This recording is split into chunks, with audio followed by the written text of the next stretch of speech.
7h-10h sur Radio Courtoisie, suivez la ligne droite. Bonjour Éric Doutremont. Bonjour. Vous êtes fondateur de la financière Tiepolo, société de gestion indépendante pour les clients privés. Alors, le sujet de ce jour, il reste 2 petits mois pour diminuer son imposition 2024. C'est la raison pour laquelle vous désirez évoquer le PER, plan d'épargne en action. Pourquoi ?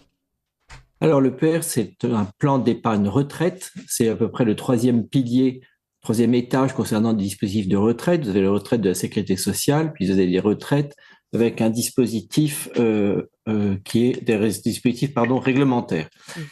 Le plan d'épargne retraite, il faut jamais regarder un investissement par rapport à la fiscale, il faut toujours regarder cela par rapport à un aspect de gestion. Et donc, il ne faut pas se dire le PER, c'est utile pour tout le monde, c'est pas utile pour tout le monde. Donc, c'est important, c'est déjà d'être bien conseillé pour savoir si ce produit d'épargne retraite est conforme à votre patrimoine, est conforme par rapport à vos objectifs et votre horizon de placement.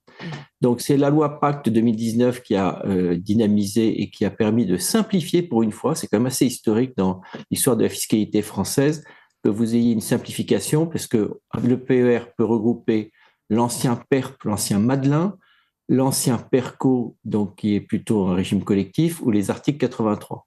Donc, à remarquer, c'était un aspect de simplification.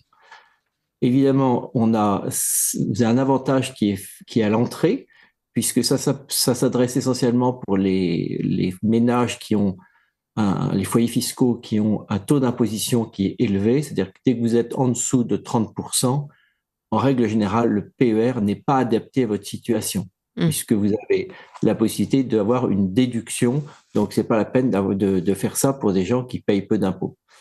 Donc, vous avez un avantage à l'entrée. Évidemment, l'avantage à l'entrée, alors je schématise, puisque c'est assez technique. C'est pour ça qu'il faut être bien conseillé. Il ne faut pas le faire dans n'importe quel institut qui vous réclame de vous vendre un produit comme ça. Il faut vraiment avoir des spécialistes. On a 2 spécialistes chez Tiepolo pour aider au PER, en plus des gérants privés. Donc, avantage à l'entrée, mais l'inconvénient, c'est que c'est blocage des sommes jusqu'à la retraite. C'est quand même assez normal, si vous avez un avantage fiscal, de pouvoir bloquer les sommes à la retraite. Bloquer les sommes jusqu'à la retraite, ça veut dire que ça favorise, et ça c'est essentiel, ça favorise le placement à long terme dans le cadre de l'épargne du client. Donc c'est très important, ça peut être un complément de retraite, c'est fait pour ça, et c'est pour ça que ce produit existe. Alors vous avez à peu près une réduction, je schématise, c'est aux environs 10-15% de réduction par rapport à votre revenu net. Si vous regardez votre feuille d'impôt, vous avez dans les dernières cases, vous avez les différents plafonds que vous pouvez utiliser. Attention, ces plafonds peuvent être erronés, il faut les vérifier, donc il y a tout un travail de spécialiste, mais c'est quand même très utile de pouvoir en profiter si votre taux marginal est supérieur à 30%. Alors après, la grande innovation de 2019, et c'est pour ça, moi j'ai toujours assez contre les produits de défiscalisation, je dirais presque de manière primaire, parce que tout ce que vous donnez pas à l'État, vous le donnez à l'intermédiaire, mais là on a un intérêt important, c'est que vous pouvez sortir en capital et non en rente. On sait très bien que les rentes, et vous le savez bien chez Radio Courtoisie, les rentes, c'est plutôt l'avantage des compagnies d'assurance ou des organismes bancaires, et c'est pas souvent à l'avantage du client.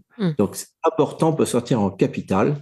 Et puis, un autre avantage, c'est l'avantage successoral, puisque ça permet de transmettre à son épouse sans droit. Puis après, si vous avez d'autres bénéficiaires, eh bien, là, on rentre dans un cadre aussi habituel de l'assurance vie. Si on a choisi de faire un PER assurance vie, parce qu'il y a aussi l'intérêt de la réforme, c'est de faire un PER bancaire. Alors évidemment, il y a des choses en moins, au lieu d'avoir un assureur qui fait la coquille, et après, ce qui est important, c'est la gestion. Donc, quelle est la qualité de la gestion que vous utilisez?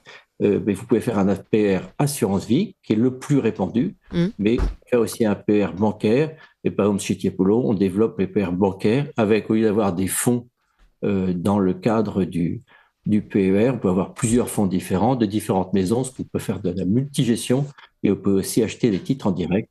Donc voilà à peu près le schéma du PER intéressé. Bloquer des sommes sur une longue période. Évidemment, il y a toujours des cas de déblocage qui sont moins importants que dans le cadre de l'assurance de l'épargne salariale, mais cas de déblocage, et donc il y a 5 cas de déblocage. dont l'achat de la résidence principale, mais malheureusement, il est fiscalisé. Ouais. Éric Doutremont, il y a eu des rumeurs de réforme du PER. Qu'est-ce qu'il en est? Et oui, oui, c'est vraiment dommageable, puisque Charles de Courson et Félicie Gérard, qui ont été dans un groupe, donc c'est une mission d'information sur la fiscalité et l'épargne retraite par capitalisation. Ça a été lancé sous l'impulsion du groupe Horizon. Ils ont décidé aujourd'hui, vous avez compris que vu je dirais le bazar dans lequel on est, on essaie de toucher à tout. Et donc là, ils sont intéressés pour évidemment modifier ce qui a été fait intelligemment en 2019. Et donc il y aurait des rumeurs, mais ce ne sont que des rumeurs, sur la limite d'âge, sur la taxation des versements en cas de succession. Mais ce qui est important, c'est de voir les chiffres. 3 milliards collectés sur le PR en 2020, 5,7 en 2021, 7,3 en 2022, 8,4 en 2023.